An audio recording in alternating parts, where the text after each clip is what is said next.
दरअसल पिछले 5 सालों से सीरिया का हर इलाका ऐसी ही बर्बादी का गवाह बना हुआ है। अलेप्पो के कब्जे में लेने के लिए इस वक्त सीरिया की सेना और आतंकवादी के बीच जंग और तेज हो गई है।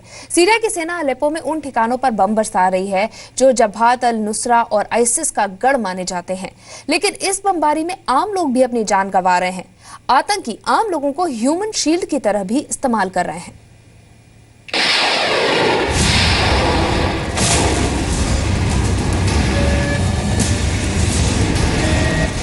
जब बम गिरता है तो तबाही का दायरा उम्र नहीं देखता, वो सिर्फ जान लेता है। सीरिया इसी दौर से गुजर रहा है।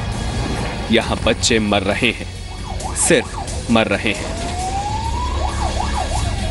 मौत हो रही है उनके बचपन की, उनके भविष्य की।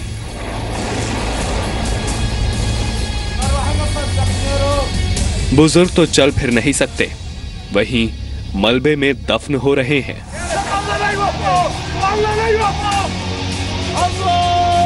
ये तस्वीरें सीरिया के अलेप्पो शहर की हैं, जहां मौत का इंतजार अब जिंदगी का दूसरा नाम है। एक तरफ आईएसआईएस और जबहात अल नुसरा का आतंक जान ले रहा है, दूसरी तरफ आसमान से गिरते बशर अल असद सरकार के वो बम हैं जो हैं तो आतंकवादियों को खत्म करने के लिए, लेकिन जान जा रही है मासूमों की।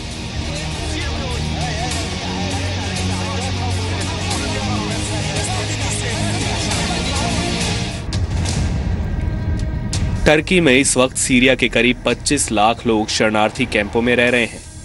यूनिसेफ के मुताबिक सीरिया में जारी हिंसा की वजह से करीब 25 लाख बच्चे बेघर हो चुके हैं।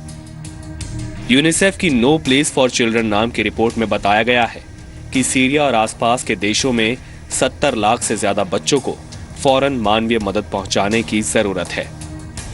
इनमें से करीब 2 लाख बच्चे सीरिया के ऐसे इलाकों में रहते हैं जहां पहुंच पाना मुमकिन ही नहीं है। या तो वहां जंग चल रही है या फिर वहां आईएसआईएस का कब्जा है। संयुक्त राष्ट्र के मुताबिक सीरिया में 70 लाख से ज्यादा लोग बेघर हो चुके हैं। ज्यादातर लोगों ने टर्की, इराक, लेबनान, जॉर्डन और मिस्र में पनाह ली है। इन बच्चों की तादाद बहुत ज्यादा है। आपको ले चलते हैं जॉर्डन, जहां मफराक में सीरिया के शरणार्थियों के कैंप लगे हुए हैं। जब सीरिया तबाह हो रहा था, तब यहां सीरिया की उम्मीद जन्म ले रही थी। सीरिया में 5 साल से जारी जंग के दौरान हजारों लाखों बच्चे ऐसे ही कैंप में बने अस्पतालों में पैदा हुए हैं। ये सीरिया का भविष्य है। कैंप में पैदा हुआ, मुमकिन है अपना पूरा बचपन यहीं गुजारे, या फिर सीरिया की किसी गली में गोलियों या फिर आसमान से गिरते बमों का निशाना बने और खत्म हो जाए। दुनिया चलती रहती है, जिंदगी आगे बढ़ती रहती है। इस वक्त सीरिया की जंग ने जो हालात पैदा किए हैं, वो पूरी दुनिया के लिए एक ऐसा आईना है जिसमें वो अपना अक्स देखेगी तो बार बार ये सवाल उठेगा कि हमेशा मजलूम ही अपनी जान क्यों गंवाता है। जिनका जंग से लेना देना नहीं, जान उनकी ही क्यों जाती है। आज सीरिया में हर 5वां शख्स शरणार्थी बन चुका है। आपको याद होगा एलन कुर्दी, जिसकी दर्दनाक मौत ने पूरी दुनिया को सीरिया की तरफ मदद का हाथ बढ़ाने के लिए मजबूर कर दिया। वो नई जिंदगी के लिए यूरोप पहुंचना चाहता था, लेकिन उसकी वो ख्वाहिश कभी पूरी नहीं हुई। आज सीरिया में जंग में घिरा हर बच्चा एलन कुर्दी जैसी कोशिश करना चाहता है, इस उम्मीद के साथ कि शायद उसकी जान बच जाए। कम से कम वो इस वक्त जहन्नुम से तो निकलेगा। सीरिया के हालात बदतर हो चुके हैं।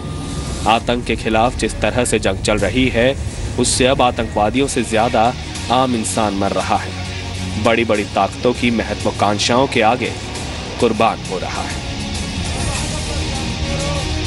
ब्यूरो रिपोर्ट, जी मीडिया।